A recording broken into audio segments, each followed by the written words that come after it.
To lift the trophy in 2026, a team will have to survive 39 days, travel across 3 different countries, and win exactly 8 matches. This tournament will feature more athletes and host more matches than any single edition in the history of the sport. Yet, because of modern safety laws, there is one massive attendance record set in 1950 that it is mathematically barred from reaching. The scale of this schedule stems from a single governing decision, expanding the field from 32 teams to 48. That pushes the total count to 104 matches and introduces a new round of 32 knockout stage. Adding 16 entire nations to the roster breaks the traditional boundaries of what a host country can handle. It has forced a complete reimagining of how a global sporting event actually operates. The immediate financial result of that expansion is a $727 million prize pool. That is a 65% jump from the previous tournament in Qatar. The financial floor has been raised so high that even a team finishing in dead last is guaranteed to walk away with at least $10.5 million. This chart shows the broadcast rights alone are valued at $3.92 billion. That figure is higher than the combined television revenue of the 1994 and 2006 editions. To generate nearly $4 billion in television revenue, the tournament's physical footprint had to be stretched across the entire continent. Teams will navigate massive distances between 16 host cities across North America.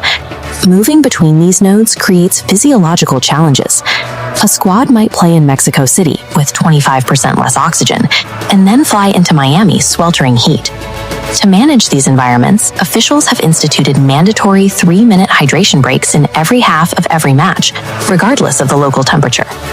Organizing this massive event across 3 nations also requires strict clean site rules. Iconic venues are required to hide their commercial identities. The branding on MetLife Stadium, the site of the final, must be covered, with the venue referred to simply as New York, New Jersey Stadium. These environmental extremes and geographical hurdles transform the tournament from a test of soccer skill into a challenge of human endurance. To referee 104 matches, officials are utilizing artificial intelligence.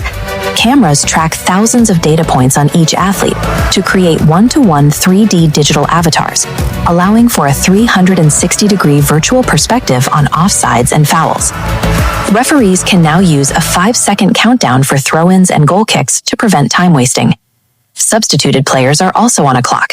They have just 10 seconds to exit the pitch before their replacement is barred from entering.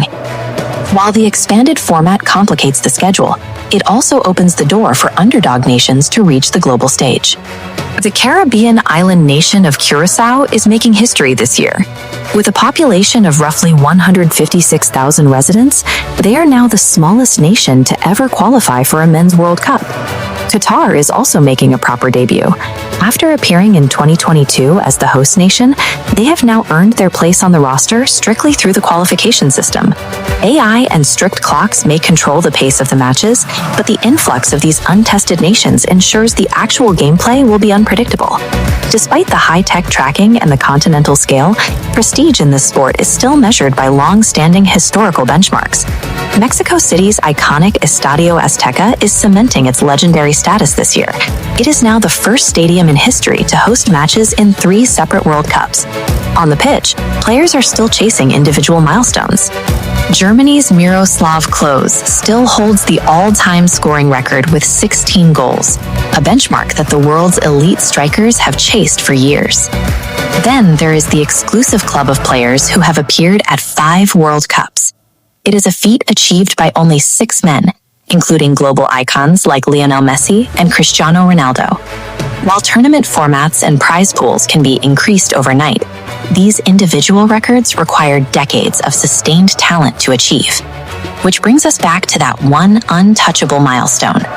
Even with an estimated 5 to 7.3 million total spectators projected for 2026, the single-game attendance record remains safe.